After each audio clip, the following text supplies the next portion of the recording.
Իսկ այդ 2018-ից 24 թվի տվյալները, որ անհետացել են ինչ-որ ձևով, այդ նշանակում է, որ պոտենցիալ հավելագրումների տվյալները, եթե եղած լինեին, այդ տվյալների հետ կանհետանային։ Կարող ենք ենթադրել, բայց այստեղ ավելի խորքային խնդիր ունենք։ ԵԲՑ կանոններ կան սահմանված ՀՑԿՀ կողմից, էլեկտրոէներգետիկական շուկայի բաշխման ցանցի կանոններ են կոչվում, դա իրավակարգավորումներ են, որին պետք է հետևի ՀԵՑ-ը եւ լիցենզավորված ոլորտում ցանկացած իրավաբանական անձ, եւ այդ կանոններով ՀՑԿՀ-ին հասանելիություն եւ երաշխիքներ պիտի տրվեն բաժանորդների, քաղաքացիների, իրավաբանական անձանց կողմից սպառած էլեկտրաէներգիայի էլեկտրոնային հաշվիչներից այդպես ձևավորված համակարգում բոլոր հավաքագրված ինֆորմացիաների պիրամիդա համակարգ է կոչվում եւ 2025 թվականի ընթացիկ տարվա հունվար ամսվա առաջին օրերին նկատել են ՀԵՑ-ում պատասխանատուները, որ տարեսկզբի տվյալները չեն արխիվացվում եւ ՀԵՑ-ը ինքը ներքին ստորաբաժանում չուներ նման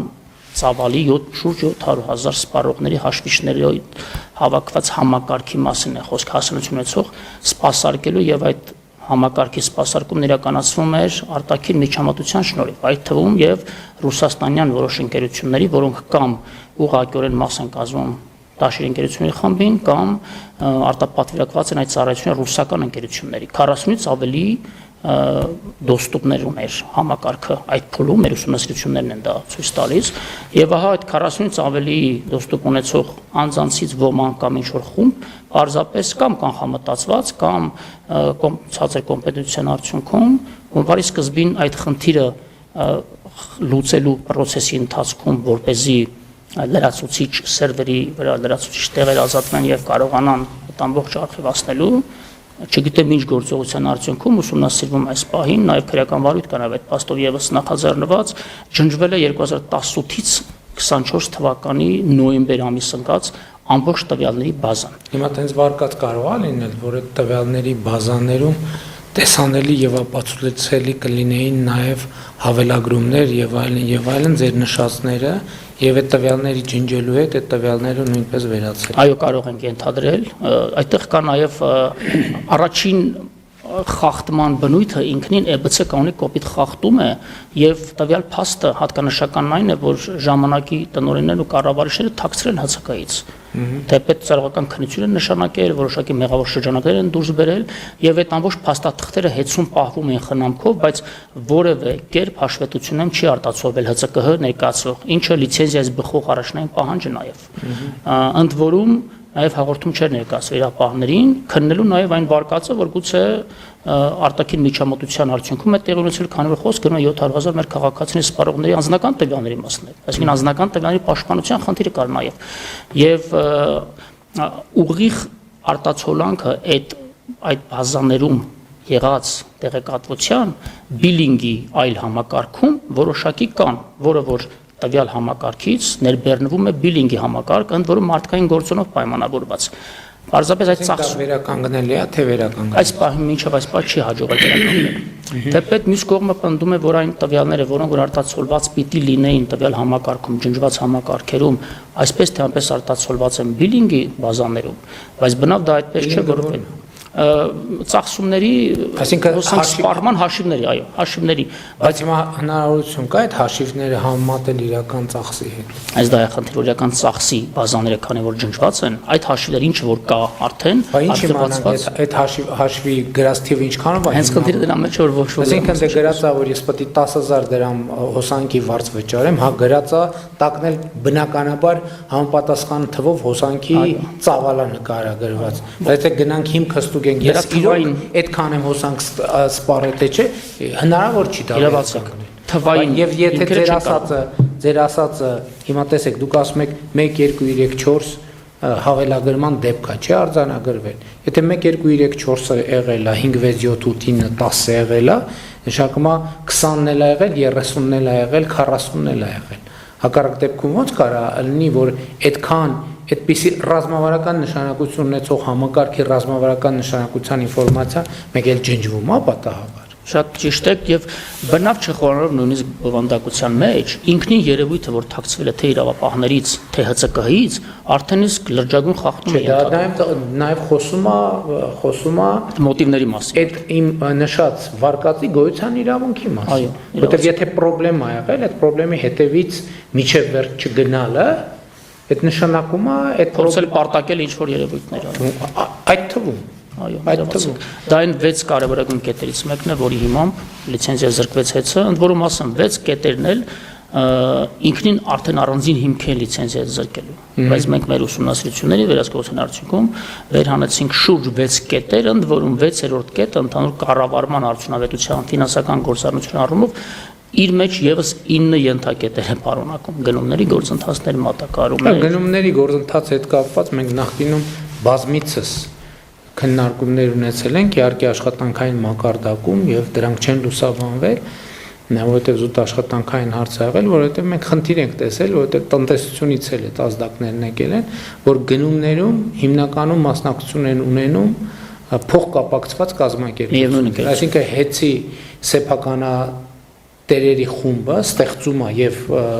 ղեկավարության խումբը ստեղծում է ընկերություններ կամ իրանք անձամբ կամ իրանց հետ կապված անձանց միջոցով, որոնք մասնակցում եւ հաղթում են գնումների գործընթացին, որում արտոնյալ եւ մենաշնորհային դիրք են տալիս արհեստականորեն, ինչը նաեւ դարձյալ ուղիղ օրենսդրության եւ ՀՑ կողմից սահմանված կարգի խախտում է, ուղիղ խախտում է։ Այս թեման էլ ա եղել լիցենզիայից զրկելու։ Այո, կառավարման արդյունավետության հիմքում է դրված։ Ընդ որում մենք բազմիցս այս ազդակը տվել ենք, որտեղ խնդիր կա նաև որոշակի կարգավորումների վրա ենք աշխատել եւ այլն, որտեղ խնդիր կա։ Սա տնտեսության զարգացումը եւ մրցակցային վիճակը խոչընդոտող վիճակ։ Ոլորտը առհասարակ չէր զարգանում վերջին տարիներին, էներգետիկ ոլորտի թե արտադրողները, թե ներկողները բոլորը փակող առաջ են, որտեղ որևէ հասարակություն չունեին հեծի նման ռազմավարական կարևորագույն խոշոր ընկերության տնտեսական արժեշղթայի որևէ կերպ մաս կազմելու։ Ես ձեզ օրինակ բերեմ գնումների պլանով, ընդ որում պարոն վարչապետ շեշտեմ, որ գնումների պլանը, ներդրումային ծրագիրը, հաստատացակը, դրույքաչափերը, բոլոր հիմնարար փաստաթղթերը մենք շարունակում ենք աշխատել դեռևս տարեսկզբին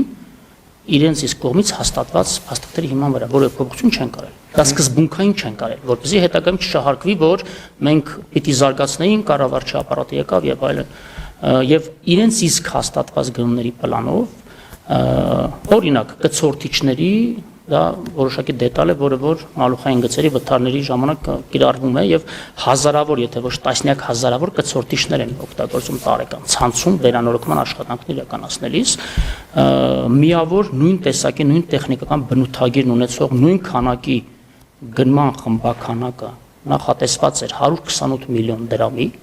Եվ կոնկրետ ընկերություն կար նախանշված, ում առաջարկած գնով էլ գնման պլանը կազմել էին բնականաբար, եւ բաց թափանցիկ ներառական 3 փուլից բաղկացած գնումների գործընթաց իրականացրեցինք, նախնական, այսպես ասած, free call արեցինք, ազատ կանչարեցինք այն ընկերությունները, ովքեր որ հետաքրքրված են տվյալ սարի ներկրման եւ արտադրելու մեջ,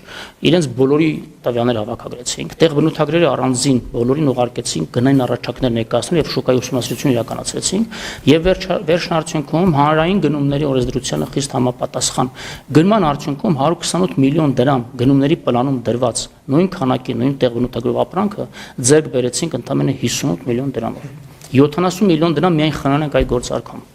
ընդ որում մեկ հատկանշական օրինակ էլ ձեզ բերեմ ուժային մալուխի նույն տեսակի նույն խմբին պատկանող միավոր գծամետրը 30,000 դրամ գնումների պլանում դրված կոնկրետ ընկերությունով մինչ այս տարիներ ի վեր հարյուրավոր միլիոն դրամների մատակարարել է հեծին, այդ ընկերությունը գալիս է առաջարկ է անում 30,000 դրամի փոխարեն 19,200 դրամ։ Վերահսկարկման արդյունքում այլ ընկերություններ ավելի ցածր գին են առաջարկում եւ տվյալ ընկերությունով տվյալ ուժային մալուխը